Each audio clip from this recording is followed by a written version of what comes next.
So we are sitting in Senator Eric Schmitt's office, and as I was saying, my adopted Senator Eric Schmitt, thank you for the time today. Glad to have you as an adopted constituent, and then Yes. here in the swamp, I guess. Right? So. How much different is it? I don't know how often you've been coming to Washington, D.C. outside of course, being the Attorney General for the state of Missouri. How familiar does Washington, D.C. feel for you compared to St. Louis, Missouri? It's a foreign land. I really had not spent much time in D.C. at all because I was in state politics and Attorney General. We would come here for a big announcement or maybe some meetings or something when I was AG, but very much kind of like you were here, maybe for a day or two and then you went back. So being here this amount of time, I think is new. And when I was sworn in back 2 years ago, I think I had only been in the Capitol one time in my whole life. Wow. And so, yeah, so you get sworn. Take the tour? Yeah. It literally took a while to figure out where the bathrooms were. But my whole family came up, and it was just a really special day, the swearing in and all that, and being sworn in as the 2000th senator of all time on the dot, which was kind of interesting. That's good trivia. Yeah, so being here now for a couple of years, you certainly know your way around a little bit more, and then being in the majority now. Has certainly changed things from my first 2 years. But I love this job, but I go back and forth every week. So I was going to say, I see you travel a lot, you go back to see your family, I see you participating in your kids' events. I can't help but reflect when I'm here, I have 4 kids, about what the lifestyle is and the demand of what you have to do to serve the people of the state of Missouri and balance that with the family. How do you do it? That's the hardest part,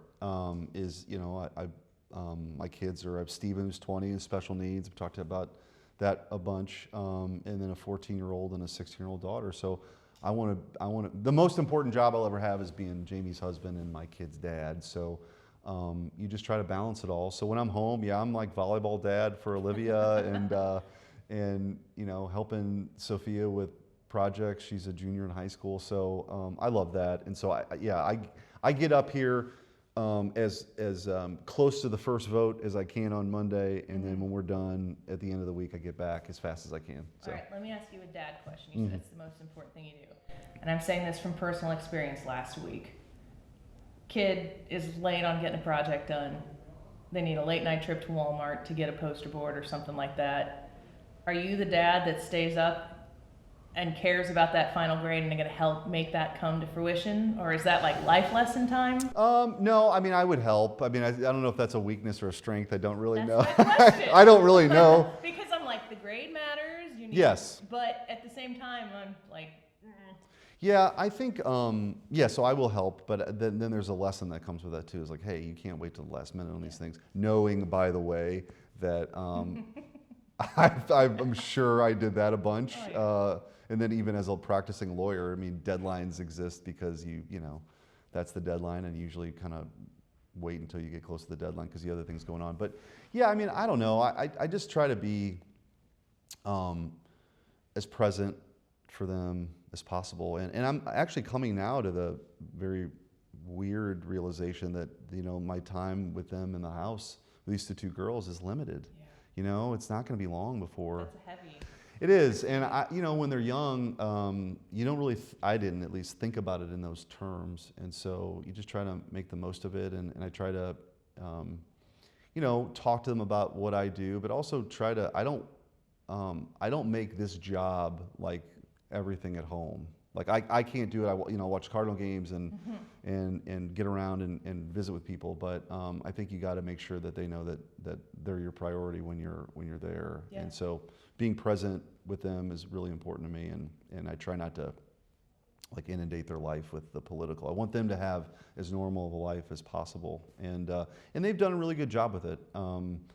It's funny they see the ads and all that stuff when you're running, and you don't really know how they're going to react to that. But how do they react to it? Well, they call them hate commercials, and they would say, "Dad, there's a lot of hate commercials about you right now." Yeah. But I'm their dad, and that's how they see me, and that's how I want them to see me. And so, we have just normal dad-daughter conversations, and it's not really about this other stuff. So. I think as a I get a little bit of that from being a public figure Yeah. in the news media, that people don't like something I said, then they make a deal out of it, or my husband can be a little more worked up about it than my kids, but they're old enough now too that they see some of it, and I just think it's another opportunity to teach your kids that, listen, not everyone's going to like you, but what do you stand for? And Yeah. if you stand for something, they're going to be people who feel differently, and some people don't handle it well. Yeah, and that's just kind of the deal. And you do things for the right reasons and make good decisions. And then,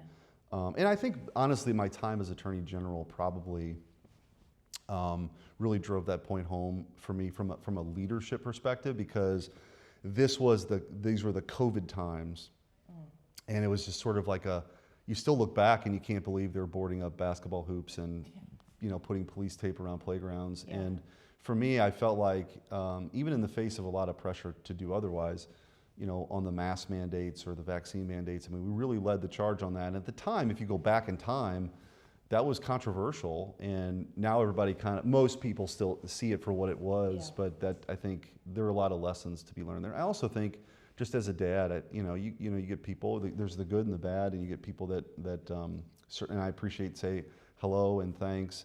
And I think just handling yourself in those situations, because the kids they're always watching, right? And so making sure you say thank you, and waiters and waitresses are yes sir and yes ma'am, and that's how I was brought up, and those are the kind of lessons I want to teach them, and it has nothing to do with politics, It's way more important than politics. Politics is so much downstream. I know we have limited time with you, so I want to talk to you about the 100 days mark for the president's administration.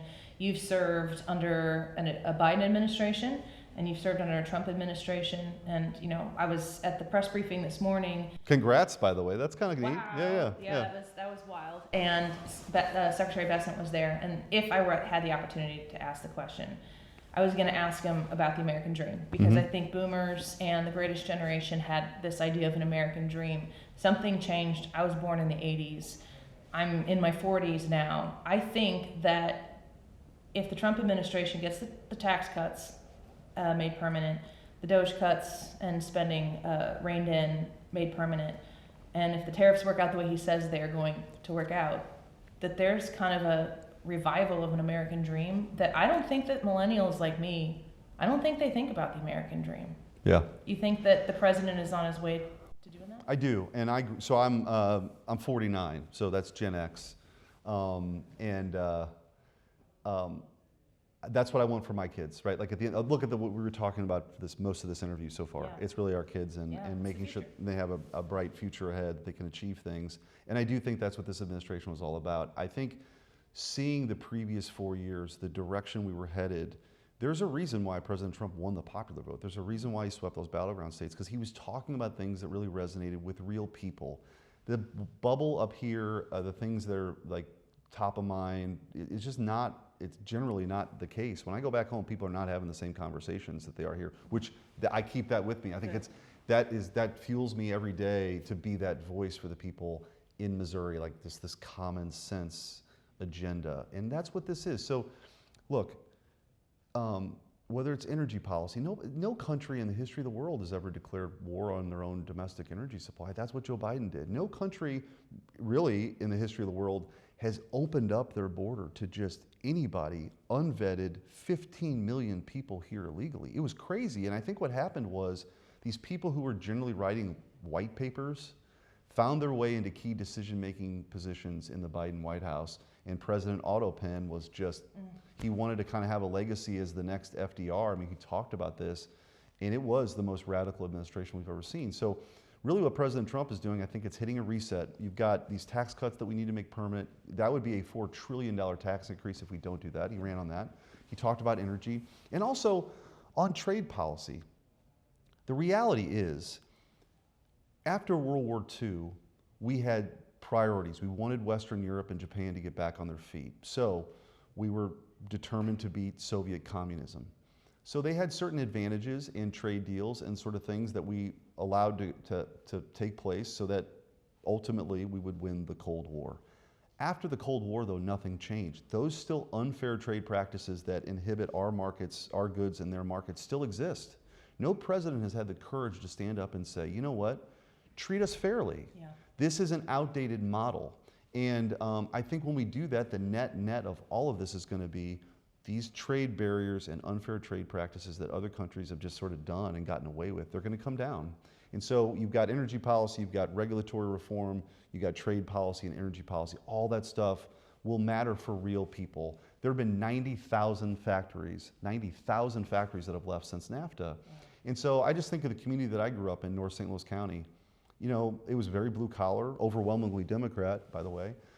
These are just working folks that wanted a better life, and those jobs were gone. Yeah. And this is an opportunity, I think, to bring some of those back, and for more people in the working class, middle class, to share in the American dream. Yeah. You know, some of the really wealthy folks, they've had a good run, and it's just time, I think, for regular people, normal people, to have an opportunity. And you saw that in President Trump's first term, right? Mm-hmm. You saw wage, inflation-adjusted wage increases were higher than they've ever been, and I think we're going to get back to that.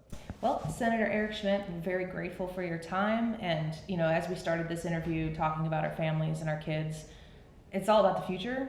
Yeah. And it's great to have a president that has an administration that is thinking about the future and, like you said, has the guts to do it, and senators like you who, in the majority, are helping get that done. So thank you so much. Hey, it's been fun. I really appreciate Good to see you in person again. Yeah, yep. As well.